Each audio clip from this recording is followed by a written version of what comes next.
দেখুন ভাবি, নিজের মেয়ে বলে বলছি না, তারা আমার খুব লক্ষ্মী মেয়ে। ওকে আপনার কিচ্ছু দিতে হবে না, একটু ডাল ভাত পেলেই ও খুশি। ভাবি, মেয়ে আমাদের খুব পছন্দ। কি বলিস সবুজ? আমি আর কি বলবো, তোমাদের যা মত আমারও তাই মত। বেশ, তাহলে ভাবি তাড়াতাড়ি বিয়ের জোগাড় করুন। আমরা খুব তাড়াতাড়ি আমাদের বৌমাকে বাড়িতে নিয়ে যেতে চাই।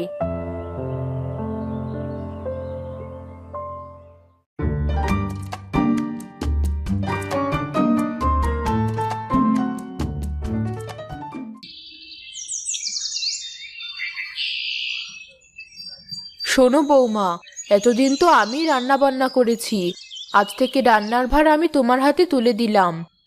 আপনি একদম চিন্তা করবেন না মা, আমি ঠিক সামলে নেব।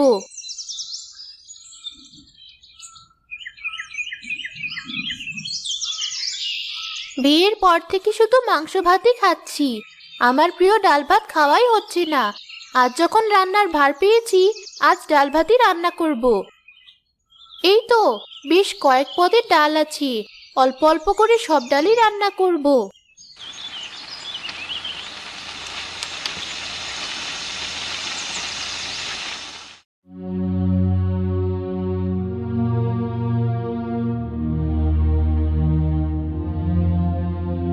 এ কি, এত রকম ডাল?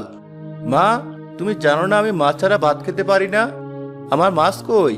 তাছাড়া একদিনে কি কেউ এত ডাল খায়? বাবা, আজ তো আমি রান্না করিনি। বৌমা, তোমাকে আমি রাতে দিলাম, আর তুমি কিনা এত রকম ডাল রান্না করেছো? হ্যাঁ মা, ডাল খাওয়া তো ভালো। তাছাড়া এতদিন শুধু মাছ মাংসই তো খেলাম, তাই ভাবলাম আজ একটু বেশি করে ডাল রান্না করি। খুব ভালো, এই ডাল তুমিই খাও। আমি চললাম মা, আমার খিদে নেই। এ কি বাবা, ভাত রেখে উঠে পড়লি কেন? দাঁড়া, আমি এক্ষুনি তোর জন্য ডিম ভেজে আনছি। যাক, ভালোই হয়েছে। ও ডাল না খেলে আমি ওর ভাগের ডালটাও খেতে পারবো। কি বললে? কিছু না, আমি এক্ষুনি তোমার জন্য ডিম ভেজে আনছি। রাগ করিস না বাবা, আসলে নতুন সংসার তো, তাই হয়তো ভয়ে এমন করে ফেলেছে। দেখিস, আমি ওকে ঠিক শিখিয়ে পড়িয়ে নেব।